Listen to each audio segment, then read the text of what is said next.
Assalamualaikum warahmatullahi taala wabarakatuh. Alhamdulillahirabbil alamin wassalatu wassalamu ala asyrafil anbiya'i wal mursalin wa ala alihi wa sahbihi ajma'in. Subhanaka la ilma lana illa ma 'allamtana innaka antal alimul hakim. Rabbi shrah li sadri wa yassir li amri wahlul 'uqdatam min lisani yafqahu qawli. Rabbi yassir wa la tu'assir wa tammim bil khair, amma ba'd. Para penonton yang dikasihi sekalian, alhamdulillah kita syukur pada Allah kerana kita diberi peluang oleh Allah untuk kita masih lagi berbicara tentang mengenai perjalanan hidup kita di atas muka bumi Allah Subhanahu Wa Taala ini, sehingga kan Allah kurniakan pada diri kita untuk kita memahami bagaimana cara untuk kita nak selamat sampai kita ke akhirat Allah Subhanahu Wa Taala. Antara perkara yang sering kali kita hidup di atas dunia ini, kita membicarakan tentang soal harta. Soal harta ini satu perkara yang biasa di kalangan kita terjadi, sehingga kan di kalangan kita bila kita terlibat dengan harta ini menyebabkan timbul perasaan rasa sayang ataupun perasaan kita kedekut. Kadang-kadang timbul perasaan pada diri kita ni dalam hidup kita nak membelanja dan seumpamanya. Hari ini mari kita sama-sama belajar tentang mengenai dalam hidup kita ni, bila kita berbelanja harta kita ini, pada siapa yang sepatutnya kita gunakan harta benda kita bagi mentaati perintah Allah. Kerana ramai di kalangan kita dia fikir bila dia dapat harta, dia kena gunakan sekuat mungkin harta ini untuk diri mereka. Jarang di kalangan kita ni bila diberi harta, tiba-tiba dalam hidup dia ni dalam keadaan yang dia lupa kepada perintah Allah Subhanahu Wa Taala. Jarang di kalangan kita ni bila Allah kurniakan pada diri dia harta, kemudian dia ni jadi ingat pada Allah. Kebanyakan kita bila dikurniakan harta, kita jadi lupa pada Allah.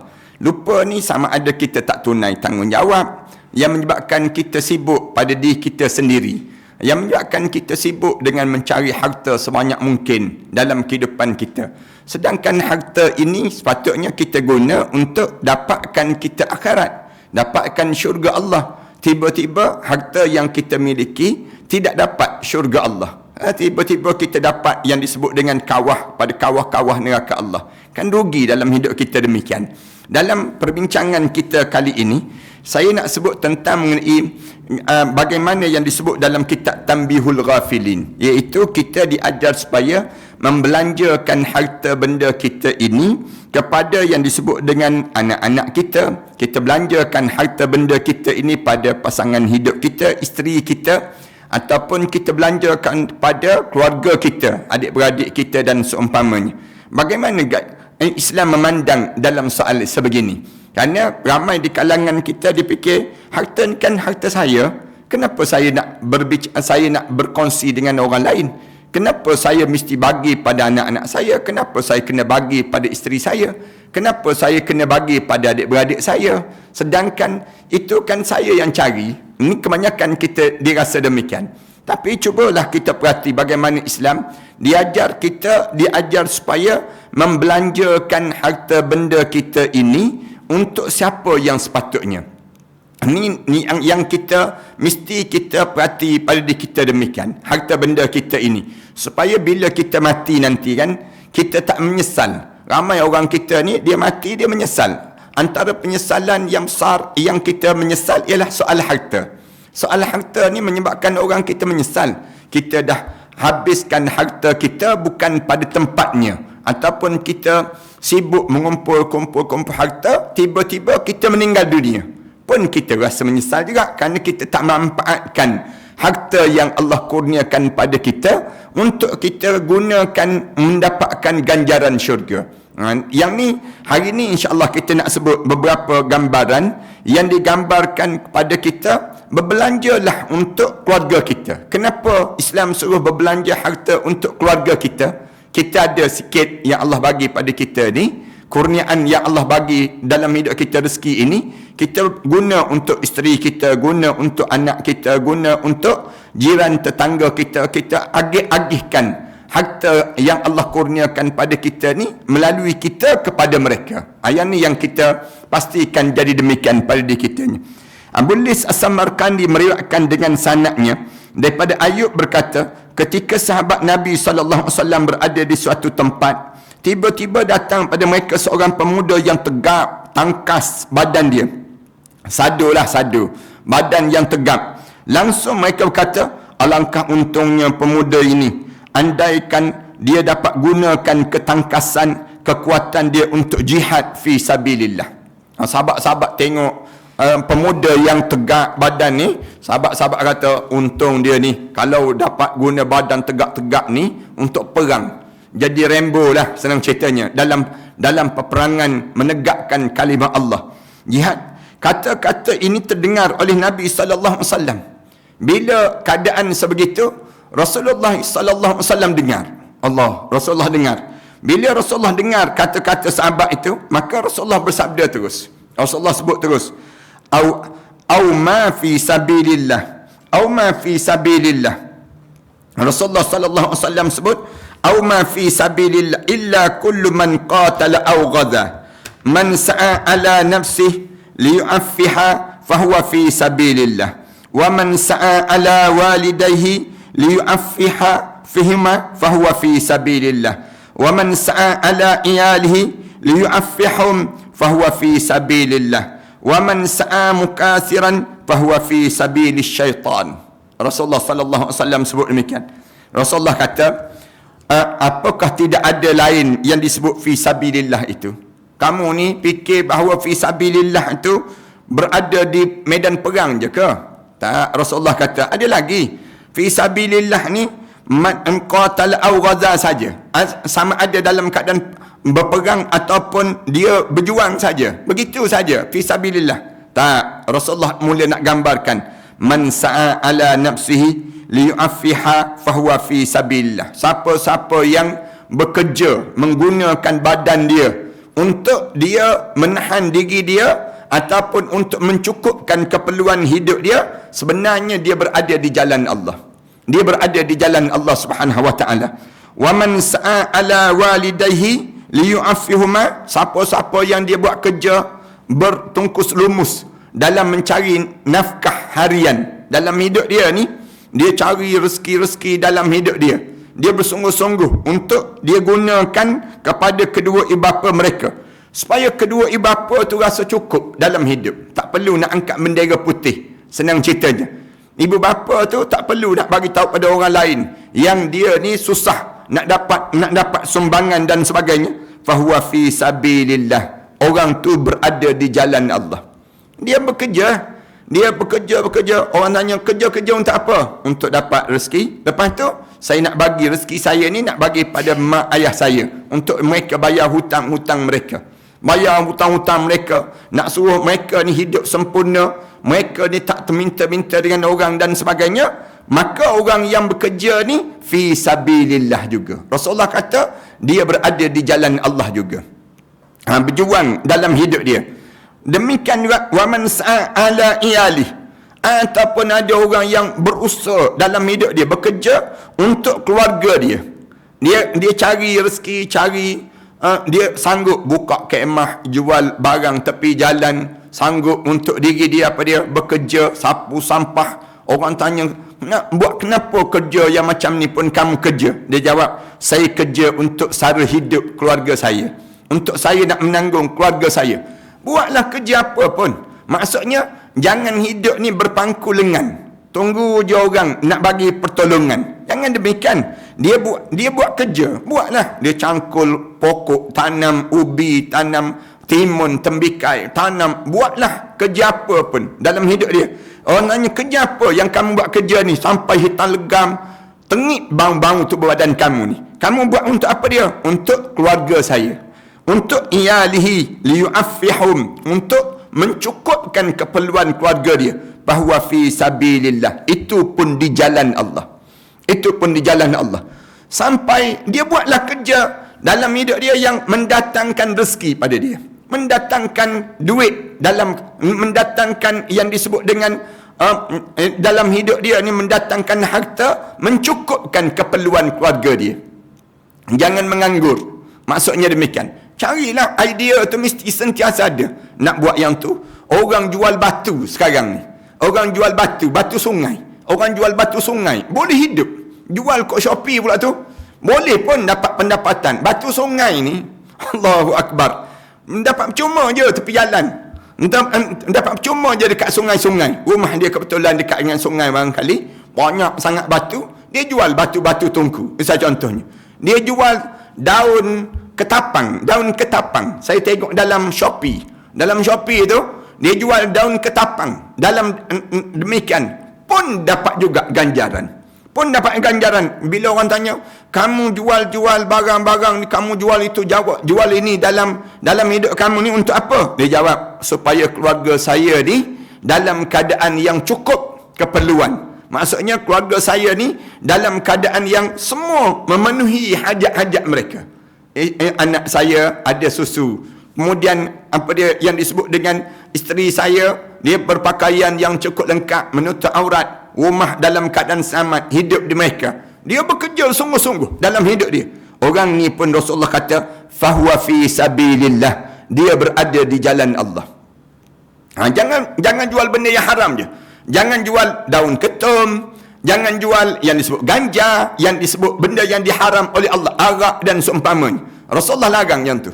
Tapi dalam hidup kita ni, kalau kita nak buat satu usaha, kita buat sikit je, Allah akan bagi. Ialah berdasar pada kita lah. Dalam hidup kita, kita fikir, apa benda lagi yang aku boleh buat kerja dalam hidup kita ni. Jangan berpangku tangan. Jangan kita malas je. Ataupun kita ni, tengok orang meniaga. Kita buat contoh, meniaga. Tengok orang yang berkebun. Dia tanam nenas je. Anak saudara saya di Kelantan, dia tanam nenas D24 sampai berekar-ekar, cangkul dengan tangan sendiri. Pukul 11 malam keluar daripada rumah, cangkul lagi tanah, bajak tanah ni. Nak sebutnya gambaran bagaimana nak cari rezeki. Kemudian subur nenas-nenas yang keluar ini, kemudian boleh jual. Dia kata bukannya untung daripada nenas itu saja, daripada yang dia kata yang untung lagi jual anak-anak benih nenas yang keluar ni. Kalau kita fikir logik, nenas ni kan, dalam keadaan dia nenas tu, dia tanam sebiji je yang keluar buah nenasnya. Tapi rupa-rupanya dalam perniagaan nenas itu banyak lagi yang disebut dengan apa dia, anak-anak benih nenas. Kemudian yang disebut dengan nenas itu, buah nenas itu sendiri. Allahu Akbar. Nak 1000 daya, tak nak 1000 dalih, orang panggil demikian.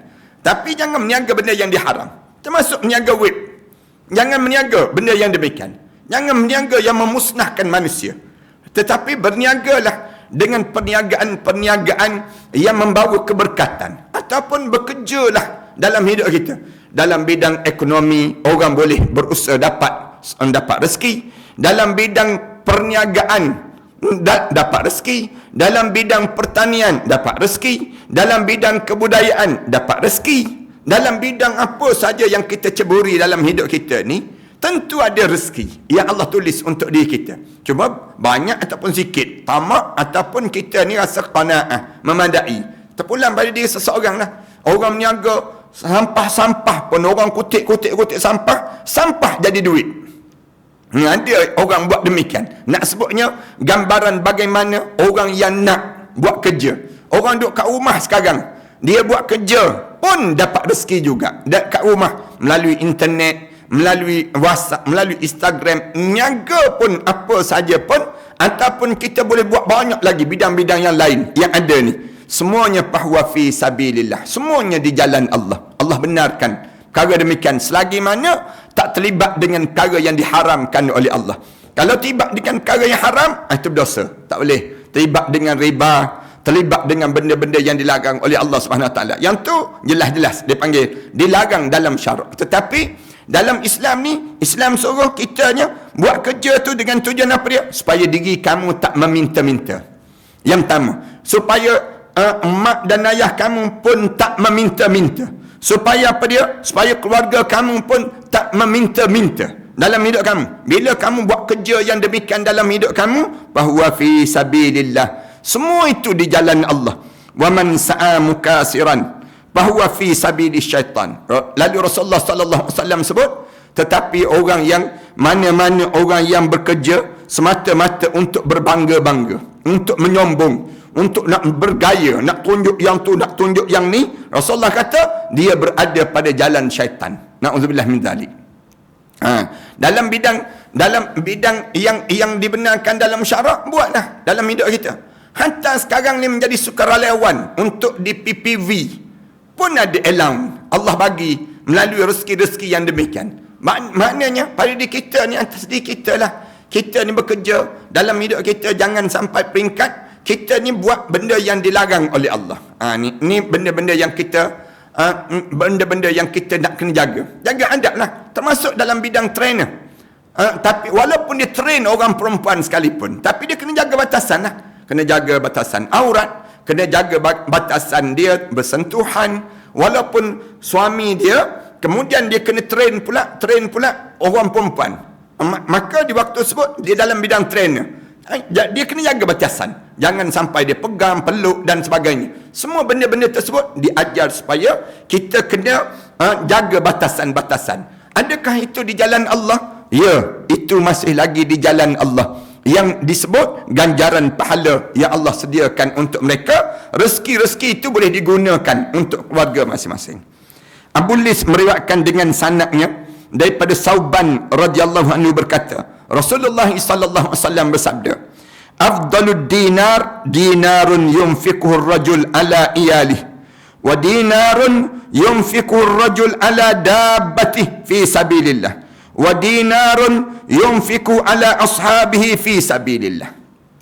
Rasulullah kata, sebaik-baik harta yang digunakan oleh seorang lelaki itu untuk keluarga dia, supaya keluarga dia ni sempurna hidup. Rasulullah sallallahu alaihi wasallam sebut demikian.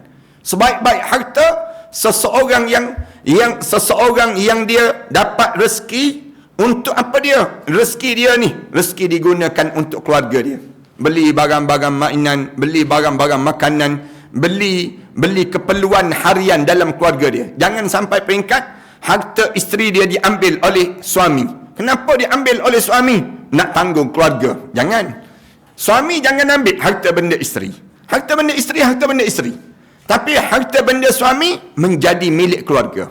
Itu besar. Islam diajar demikian. Suami kena bertanggungjawab mengagih-agihkan di sudut harta dia ni untuk mengurus rumah tangga dia, supaya bayaran sewa rumah, bayaran bulanan rumah, bayaran kenderaan, bayaran elektrik, bil air dan sebagainya, semua tanggungjawab suami.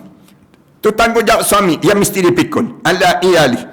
Rasulullah kata sebaik-baik lagi harta, wa dinarun yunfiquhu ar-rajul ala dabbati fi sabilillah. Harta benda yang digunakan oleh seorang lelaki, dia beli kenderaan-kenderaan untuk digunakan di jalan Allah. Rasulullah kata yang pertama, seseorang dapat rezeki, orang lelaki ni dalam kerja-kerja dia buat, digunakan untuk keluarga dia. Yang kedua, dia beli tunggangan-tunggangan ataupun kenderaan untuk dia bergerak di jalan Allah. Dia beli kereta-kereta yang kenderaan tersebut kenderaan yang mahal, dengan tujuan apa dia? Supaya bila dia bergerak saja, dia tak meletihkan badan dia, kenderaan dia tadi tak memenatkan, dan dia cepat sampai. Kemudian dia pula dalam keadaan yang apa dia? Dia pula sampai dalam keadaan sihat tubuh badan. Ini bukan dengan tujuan untuk nak menunjuk-nunjuk, tapi tujuan untuk apa dia? Kerja-kerja agama pada diri dia. Yang ni dibenarkan dalam Islam. Ni benda yang disuruh. Kadang-kadang suami kita ni, dia nak pergi jauh sikit. Misal contoh, dia keluar negara. Nak pergi ke mana? Ke Dubai. Nak pergi ke luar negara, ke Rusia dan sebagainya. Ditanya, naik kapal terbang dalam kelas apa? Kelas ekonomi ke, kelas bisnes ke, kelas yang disebut dengan first class. Di kalangan mereka, katakanlah demikian. Tengok atas keperluan dia lah. Kalau dia kata, saya turun-turun nanti, saya kena buat kerja banyak lagi, saya turun kapal terbang. Lepas tu, kalau saya naik, saya sendiri pun ada duit untuk nak beli kelas ekonomi, kelas business class, misal contoh. Keperluan dia naik business class itu, Rasulullah kata, fi sabilillah, di jalan Allah. Dia tetap di jalan Allah. Kerana apa dia? Kerana dia turun nanti, dia akan buat kerja. Dia buat kerja, dan kerja dia ni berbaloi dengan business class yang dia ada ni. Business class yang dibayar, first class yang dibayar ni bukan untuk bermewah-mewahan, tetapi untuk dia buat kerja lagi yang hebat lagi lepas pada ni. Maka keperluan dia untuk berada di business class tu penting. Itu cara demikian. Rasulullah kata, yunfikur rajul ala dabbatih. Dia telah membelanjakan harta benda dia untuk kenderaan yang dinaikkan tadi, fi sabilillah, tetap di jalan Allah. Kita tengok orang kereta mewah. Tuan-tuan jangan nampak kereta mewah tu dia dah menunjuk-nunjuk. Jangan. Kadang-kadang kenderaan yang dinaik, kenderaan kereta mewah dengan kenderaan yang biasa. Kenderaan, saya tak nak sebutlah jenama-jenama apa. Tapi di sudut dia panggil keselesaan, di sudut dia panggil pada diri dia tu, tubuh badan dia tu jauh beza. Jauh beza. Kalau tuan-tuan biasa naik, suatu Rasulullah mempunyai kuda yang paling mahal di kota Mekah. Rasulullah mempunyai tunggangan yang paling mewah di kota Mekah. Rasulullah ada demikian. Kenapa? Rasulullah kata, semua itu kamu guna untuk fi sabilillah, di jalan Allah. Kita kan kalau boleh kita nak tengok ustaz-ustaz ni naik kereta buruk-buruk je, tanda zuhudnya ustaz tu. Kalau boleh jalan je, kereta tersebut jalan kemudian tercabut tayar kereta tersebut, lagi zuhud ustaz tersebut. Kita gambarkan demikian. Sebenarnya dalam Islam ni Rasulullah kata, siapa yang menggunakan harta dia beli kenderaan ataupun dia ada kenderaan yang kenderaan yang dia ada tu dia gunakan untuk di jalan Allah.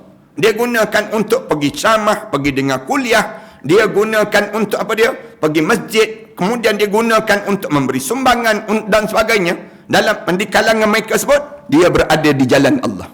Lepas tu saya nak seru orang yang ada kenderaan-kenderaan mewah ni, kalian jangan sadaikan kenderaan kalian. Kalian bagi kepada orang-orang yang sedang mengagih-agihkan sumbangan-sumbangan ini. Bagi pada mereka, untuk mereka takkan barang-barang sumbangan ini ke rumah-rumah orang yang susah. Ini dicara demikian. Kenapa?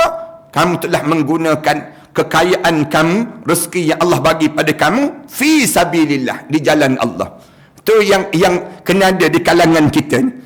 Kemudian Rasulullah sallallahu alaihi wasallam sebut lagi, hatta wa dinarun yunfikuhu ala ashabihi fi sabilillah. Contoh yang selebihnya lagi, di mana dia telah gunakan yang disebut dengan harta benda dia, diberi pada sahabat-sahabat dia, untuk sahabat-sahabat dia guna untuk di jalan Allah. Kadang-kadang kan kita tengok ada sahabat-sahabat kita ni, dia sedang apa dia mengagih-agihkan sumbangan. Kita pun bagi tahu pada dia, kamu nak agih sumbangan kan? Kamu ambil kereta saya, ambil kenderaan saya, nanti kamu guna je, bagi pada orang. Nanti saya akan dapat pahala daripada kenderaan yang saya ada ni. Ini contoh dalam hidup kita, maknanya kita menggunakan di jalan Allah. Ramai orang kita ni ada kereta-kereta mewah, ada Hilux, ada Ford Ranger, ada macam-macam gaya, jenama-jenama yang hebat. Tapi dia simpan je kenderaan dia tersebut. Dia tak tolong pun. Rugi pada diri dia. Nanti dia akan menyesal. Ini di antara perkara yang kita boleh adikan dalam hidup kita, yang kita boleh gunakan harta benda kita untuk di jalan Allah SWT. Untuk orang lelaki terutama. Tapi ada pun orang perempuan yang Allah bagi pada kalian harta benda, pada kalian, kemudian kalian kadang-kadang banyak harta dibandingkan dengan suami kalian. Kalian gunakanlah harta benda ini untuk mencukupkan keperluan rumah tangga kalian bersama. Kalian tolong suami kalian, bantu suami kita. Bagi tahu kepada suami kita, abang, saya ni adalah rezeki lebih Allah bagi. Gaji saya ni lebih sikit. Saya banyak. Saya pun tak guna duit ni. Boleh tak saya nak menyumbang untuk abang? Untuk abang bayar bil elektrik, abang bayar kereta, abang bayar yang disebut dengan demikian. Bagi tahu kepada suami. Suami pun bolehlah. Dia kata bolehlah, saya boleh terimalah untuk nak menyempurnakan rumah tangga ini. Boleh tak boleh? Boleh. Dia panggil demikian. Maknanya kalau isteri ni dia mempunyai kelebihan rezeki yang Allah bagi pada dia, ataupun dia ambil harta benda dia bagi tahu pada suami dia, abang, harta saya ni banyak, arwah ayah tu dia tinggalkan untuk saya banyak, abang guna je harta benda yang ada ni untuk jalan Allah. Abang guna je. Abang boleh ambil, abang nak ambil banyak mana pun, abang buat je untuk kerja-kerja agama. Ada orang perempuan yang jenis demikian. Siapa dia? Khadijah binti Khuwailid. isteri Rasulullah sallallahu alaihi wasallam. Isteri Rasulullah sallallahu alaihi wasallam, dia tahu saja Rasulullah bawa Islam, dia gunakan harta-harta dia ni untuk memerdekakan seramai mana hamba-hamba yang ada. Dia gunakan untuk kerja-kerja Islam. Sehingga waktu mana dia hampir dengan kematian dia, kewafatan Khadijah, tak ada lagi harta yang dimiliki di atas dunia ini kecuali dia memiliki Allah dan juga Rasul dalam hidup. Daripada sekaya-kaya perempuan dalam sejarah umat Islam, wanita yang paling kaya, dia gunakan seluruh kekayaan dia untuk mentaati perintah Allah. Boleh isteri yang jenis demikian dalam hidup kita tolong isteri tolong suami. Kalau kecuali suami, isteri ni tak ada sumber pendapatan daripada keluarga pun tak ada sumber. Yang dia ada ialah yang disebut dengan, yang dinamakan dengan yang adanya daripada suami dia yang terpaksa bagi pada dia. Dia pun simpan. Bila dia simpan, dia pun tengok je suami dia susah, suami dia perlukan bantuan, dia pun ambil balik, abang ambil balik harta ni. Pahala banyak ya Allah Subhanahu Wa Taala sediakan dalam kehidupan mereka itu. Jangan suami ambil kesempatan di atas isteri yang Allah bagi rezeki. Ni sebutnya isteri dia tak sebut langsung. Lalu dia ambil kesempatan juga di atas isteri tadi. Tu tak boleh. Dia kena bagi tahu pada isteri dia, ataupun isteri dia yang memberi pada suami. Isteri pula dah tengok dah suami buat kerja Islam, tolonglah suami. Kecuali suami ni dia buat untuk bergaya untuk diri dia sendiri, itu lain. Jangan tolong yang jenis demikian. Maksudnya tak perlulah nak tolong suami. Bila dia banyak harta, dia beli makanan untuk dia seorang-seorang, dia beli kenderaan untuk dia seorang-seorang, dia bermewah-mewahan untuk dia seorang-seorang. Yang ni tak perlu nak dibantulah. Dan dosa kalau suami tu ambil harta benda yang disebut dengan isteri tadi untuk digunakan dalam kehidupan dia seharian, dosa. Manakala suami menjadi tanggung yang dia kena jawab depan Allah terhadap keluarga dia. Rasulullah sebut wa dinarun yunfiqu ar-rajul ala dabbatihi wa dinarun yunfiqu ar-rajul ala iyalihi. Rasulullah sebut demikian. Dia guna harta dia untuk keluarga dia. Dia guna harta untuk beli kenderaan di jalan Allah, nak guna di jalan Allah. Dia guna harta benda dia untuk sahabat-sahabat dia. Dengar je sahabat dia nak pergi bagi bantuan, dia pun sebut ada sahabat dia, dia kata ambil kenderaan saya tak boleh pergi, tapi gunakanlah kenderaan saya untuk pergi. Ini dipanggil orang yang telah memanfaatkan harta benda dia untuk di jalan Allah Subhanahu Wa Taala. Di akhirat nanti dia akan dapat pahala-pahala ini di padang mahsyar Allah Subhanahu Wa Taala nanti. Tak percaya, cuba try mati. Senang ceritanya. Abu Qilabah berkata, Rasulullah sallallahu alaihi wasallam menyebut anak keluarga yang utama. Rasulullah dia pesan hangat, kamu ada harta, guna untuk anak dan isteri kamu yang utama pada diri kamu. Maka siapa yang lebih besar pahala daripada orang yang berusaha untuk anak keluarganya yang masih anak kanak-kanak. Besar ganjaran. Kalau sekiranya kita ada harta, kita guna untuk anak-anak kita. Ada orang jawab, tu asyik kroni je dapat. Misal contohnya, asyik kroni je dia dapat. Betul, Islam dia suruh yang kroni ni dahului. Yang tak boleh, bila kamu ambil harta benda orang ramai, kamu gunakan untuk kroni kamu, anak beranak kamu. Yang tu salah. Tapi kalau kamu guna harta benda kamu untuk anak keluarga kamu, itu dibenarkan dalam Islam. Itu dibenarkan dalam Islam. Kena faham konsep ini. Jangan nak tuduh kroni saja, jangan. Dalam Islam memang dia nak suruh kroni itu dulu yang perlu dibantu dalam hidup kita. Lepas pada tu barulah orang lain. Yang salahnya kroni ni, kronism yang berlaku ni, di mana ambil harta benda orang ramai kemudian diberi kepada keluarga. Itu salah. Tapi kalau sekiranya harta benda dia sendiri dia bagi pada keluarga dia, itu dibenarkan dalam syarak. Islam benarkan perkara demikian. Abu Salamah radhiyallahu anhu berkata, Nabi sallallahu alaihi wasallam bersabda, "Innamas sadaqatu an zahri ghina wal yadul ulya khairun minal yadis sufla wabda biman ta'un."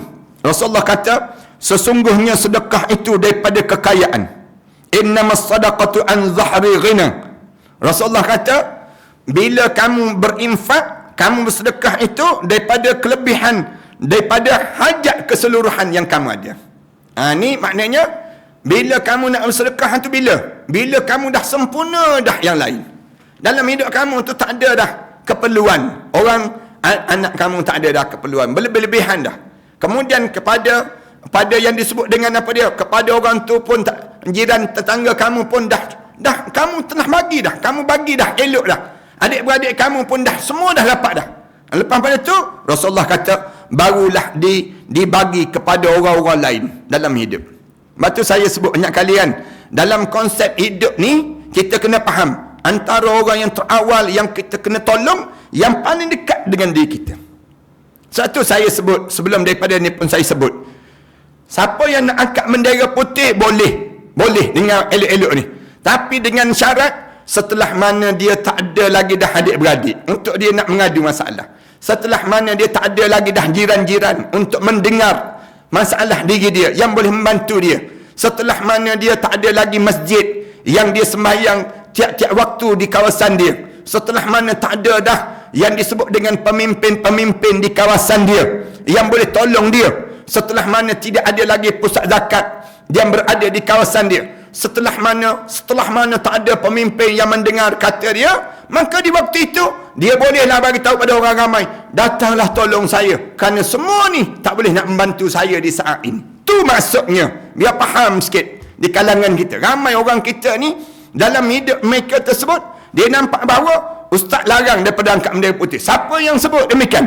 Saya tak pernah sebut pun dilarang mengangkat bendera putih. Saya sebut boleh nak angkat setelah mana bila? Setelah mana adik-beradik kamu, setelah mana keluarga kamu, jiran tetangga kamu tak tolong lagi pada diri kamu, maka kamu angkatlah, kamu nak angkat pun.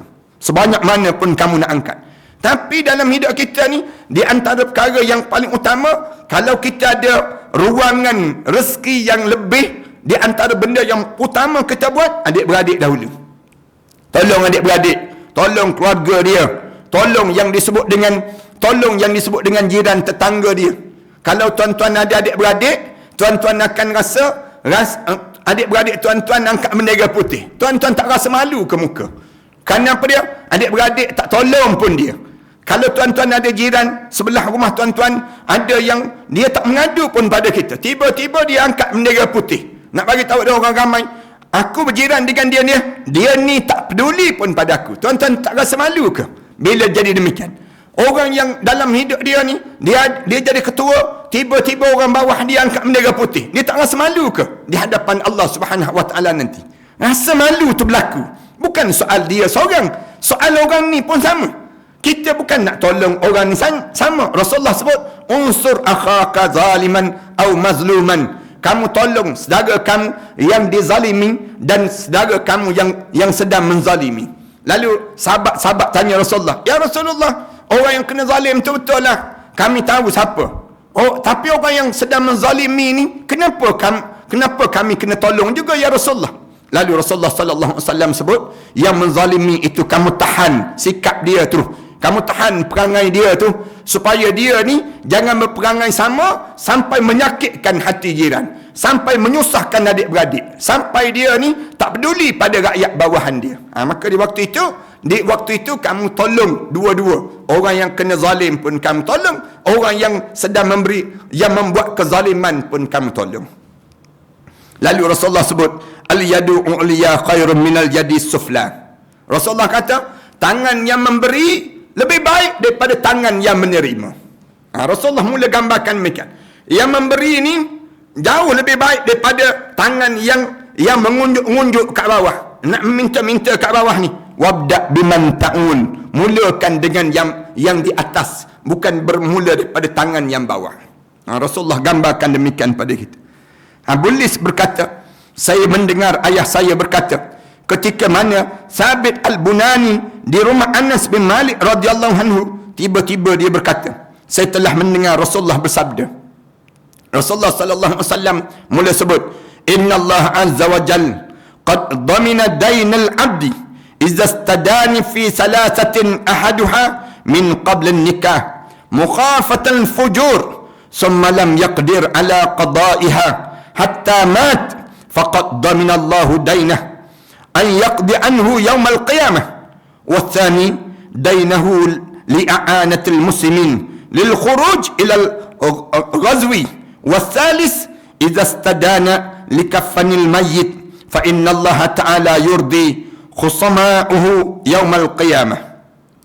Allahu akbar. Rasulullah sallallahu alaihi wasallam sebut Allah telah menjamin hutang seorang hamba itu jika dia berhutang dalam 3 keadaan. Rasulullah sebut demikian. Allah menjamin hutang seseorang. Allah sendiri sanggup menjadi penjamin dia. Siapa-siapa yang dia terpaksa berhutang, tapi Allah akan jadi penjamin untuk dia. Bagi siapa ni? Ada 3 golongan. 3 golongan yang mana dia berhutang kerana apa dia? Yang pertama, Rasulullah sallallahu alaihi wasallam sebut, dainal abdi iza stadana fi salasati aduha. Salah satunya dia berhutang kerana apa dia? Min kibalin nikah. Dia berhutang untuk dia berkahwin kerana takut terjerumus dalam pelacuran. Dia berhutang nak kahwin, tapi perempuan ni bagi tahu boleh kahwin dengan saya dengan syarat bawa hantaran 9999 macam nombor telefon bomba dia buat. Maka di waktu sebut dia tak ada duit, dia pun cari berhutang. Dia berhutang dengan orang, dia menjumpa dengan bank pertanian, dia bagi tahu bank saya nak berhutang. Jaminan apa dia? Siapa yang boleh bagi jaminan pada kami? Kalau saya tak berhutang juga, saya berzina. Saya akan pergi cari pelacur. Saya akan buat benda yang dilarang oleh Allah dalam hidup saya ni. Supaya saya tak berzina, saya tak buat benda yang dilarang oleh Allah, saya tak jadi pelacur, maka saya berhutang. Dia berhutang. Ataupun orang perempuan. Orang perempuan, dia tak ada jodoh. Tiba-tiba dia jumpa dengan seorang lelaki. Dia sebut, boleh tak, dia kata, kahwin dengan saya. Kahwin dengan saya. Lelaki tu kata, saya tak ada duit nak kahwin dengan awak. Katanya perempuan sebut, tak apa, saya berhutang. Saya berhutang, saya bagi duit yang saya berhutang tu pada awak, nanti awak kahwin dengan saya. Kita sama satu keluarga, kita menanggung hutang tu. Lalu dikahwin. Mereka berdua kahwin. Kerana apa dia? Supaya tidak berzina, tak berlaku perzinaan di antara mereka ini. Lalu masuk perkahwinan, berlaku perkahwinan, kemudian nyata dia tidak dapat membayar hutang itu sampai mati. Tak boleh bayar. Bila dah kahwin tu, Allah, mahalnya nak bayar ni tak mampu. Tak ada. Sampai mati. Maka di akhirat nanti, Allah membayar hutang-hutang si hamba Allah tadi. Allah bayar. Rasulullah kata, di akhirat nanti, dia datang tu, Allah kata, ni kan kamu berhutangkan aku kan. Oleh kerana kamu berhutangkan aku bayar bagi pihak kamu terlepas segala hutang-hutang tersebut. Kerana apa? Dia nak jaga syariat dalam hidup dia. Yang kedua, jika dia hutang untuk membantu seorang Muslim, akan keluar untuk di jalan fi sabilillah. Dia tengok orang nak berjuang di jalan Allah, tak ada ni, dia pun pergi dekat bank, dia guna nama dia.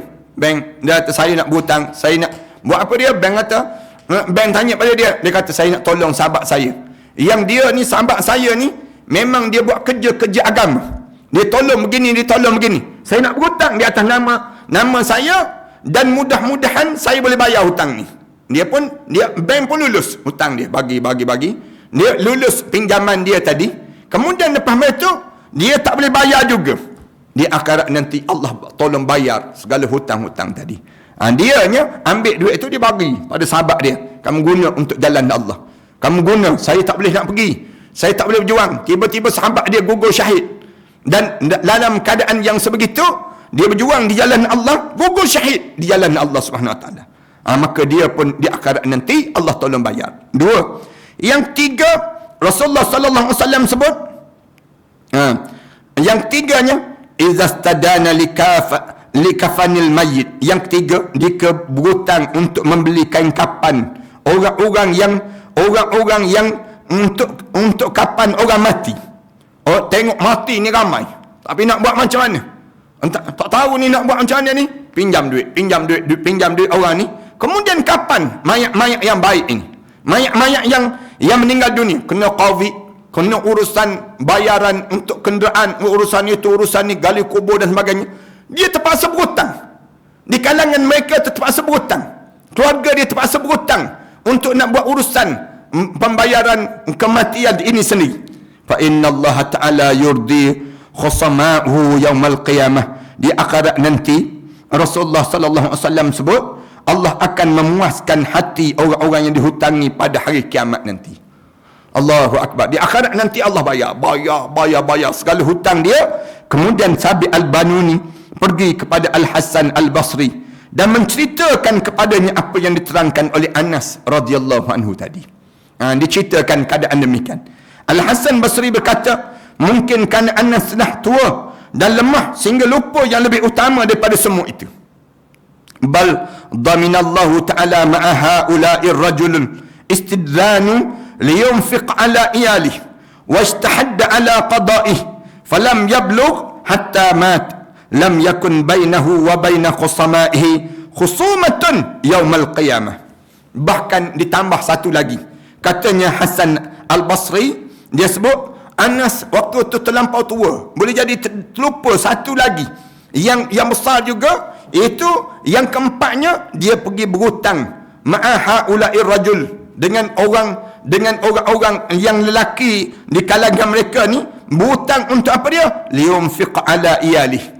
Dia berhutang untuk membelanjakan harta benda untuk keluarga dia. Orang tanya, pinjam duit ni untuk apa? Nak beli beras, Ustaz. Dia sebut, kenapa berhutang ni? Nak bantu begini, nak bantu begini. Dia sebut demikian. Ala iyalih, untuk keluarga dia. Wajtahadda ala qada'ih. Lepas pada tu dia berusaha nak bayar hutang, nak beli beras, nak beli lauk, nak beli ikan. Tak boleh. Dalam dunia sekarang ni kan susah sangat. Tapi oleh kerana dia nak juga, dia terpaksa juga berhutang. Saya berhutang pun berhutang lah. Lalu dia tak rela tak angkat bendera putih. Rela dia tak berusaha bagi tahu pada orang, dia takut air muka dia jatuh dan sebagainya. Akhir dia pilih jalan untuk berhutang. Dia berhutang ni wajtahadda ala qada'i, tapi dia berusaha untuk dia nak bayar hutang-hutang ini.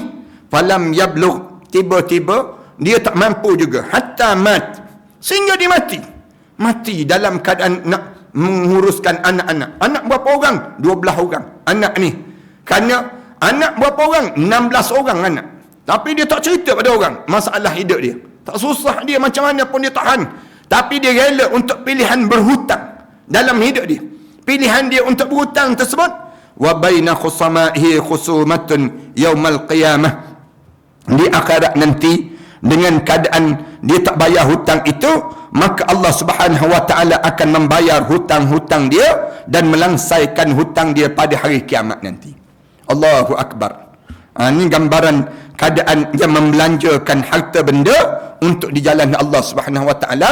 Mudah-mudahan Allah kurniakan kebaikan yang terusan kita dalam hidup kita. Jangan kedekut dengan isteri, jangan kedekut dengan anak-anak. Saya nak pesan betul-betul dalam kita berumah tangga ni, jangan kita ni rasa bahawa isteri itu jadi beban pada diri kita, jangan. Tetapi kita nampak itulah ladang pahala yang Allah sediakan untuk diri kita. Jangan rasa beban dengan anak-anak. Jangan. Dalam hidup kita, nampakkanlah itu ladang pahala yang Allah sediakan untuk diri kita. Kita beli beras untuk anak keluarga kita ni, jauh lebih banyak pahala yang Allah sediakan dibandingkan kita beli beras pada orang lain suku sakat. Kita beli yang disebut dengan lauk-lauk dan sebagainya pada orang lain. Jangan. Kita beli kebahagiaan keluarga kita. Ceria wajah isteri kita, ceria wajah yang disebut dengan anak-anak kita, gembira keluarga kita. Segala benda dalam hidup kita ni, bahagia je hidup, saling sokong menyokong di antara satu sama lain. Jangan kita rasa kecewa, jangan kita rasa habis harta benda aku, jangan.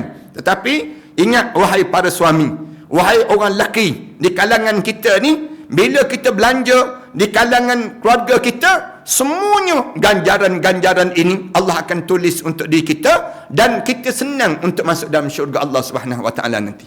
Inilah Allah sediakan ganjaran bidadari untuk orang lelaki. Ini nak sebutnya ganjaran yang besar yang Allah sediakan untuk diri kita. Allah sediakan bidadari. Kenapa orang perempuan tanya, kenapa kami tak dapat bidadari, Ustaz? Yalah, cuba tengok suami kalian. Suami yang bekerja berhempas pulas, bekerja kat luar ni letih, Allah saja yang tahu. Siapa-siapa yang jadi suami, dia tahulah bagaimana letihnya dalam dia menanggung nafkah keluarga dia. Dia balik itu terlentang, letih, tak boleh bercakap. Kadang-kadang penat. Isteri pula pelik. Tengok suami pula senyap je dalam rumah. Kenapa senyap? Isteri kata, "Oi, kalau kat luar bukan main lagi mulut popek mulut." Kat luar dia kata. Balik ke rumah je senyap menikus je. Katanya isteri, "Bukan, suami kalian sedang penat daripada kerja-kerja yang banyak di luar sana. Apa masalahnya kalian ambil air, kemudian tuangkan air yang sejuk itu, masukkan madu di dalamnya, kemudian kalian hidangkan pada suami kalian, suap ke bibir suami kalian. Di waktu itu suami kalian akan tersenyum indah melihat bagaimana keadaan tingkah laku yang dijaga oleh keluarga ini. Kalian jaga je rumah tangga, wahai orang perempuan, wahai isteri. Di saat mana kalian jaga je rumah tangga kalian, jaga anak-anak kalian dalam keadaan sedemikian, kalian berada dalam jaminan Allah, keselamatan untuk kalian. Jaga je rumah tu biar tersusun, jangan bersepah je rumah, pinggan mangkuk tak terbasuh, kemudian pampers anak tu ada merata je dalam rumah. Yang ni tanda apa dia? Tanda kita tak jaga rumah tangga kita. Jaga rumah tangga kita dengan keadaan yang penuh dengan kebahagiaan. Jaga rumah tangga kita. Dan keletihan suami tadi, dia gunakan harta benda dia untuk di jalan Allah rumah tangga ni. Dia tak ambil secubit pun harta benda isteri dia. Isteri tengok suami letih sangat dalam hidup dia, dia pun ambil harta benda dia, bagi sikit pada suami dia. "Abang, ambil lah bahagian saya ni. Saya ni alhamdulillah Allah kurniakan arwah ayah dahulu, dia telah tanam share, dia beli saham, dia buat macam-macam gaya. Saya ada bahagian saya. Arwah ayah telah sedia tinggalkan untuk saya nak guna untuk apa? Saya gunakan untuk keluarga kita juga." Ini nak sebutnya gambaran keadaan yang demikian. Semua ni Allah kurniakan kebaikan dalam rumah tangga kita yang kita jauh daripada perbalahan. Dan semua ni kita kena jaga. Mudah-mudahan di akhirat nanti, bila kita sampai di akhirat nanti, kita akan tersenyum indah melihat anak-anak yang bangkit berwajah cahaya gembira. Bangun isteri kita berkejaran untuk bersama dengan kita berjalan ke dalam syurga Allah. Kenapa dia? Kerana kita telah jaga di dunia ini betul-betul mengikut syariat Allah Subhanahu wa taala itu sendiri. Terima kasih di atas kesempatan yang baik ini.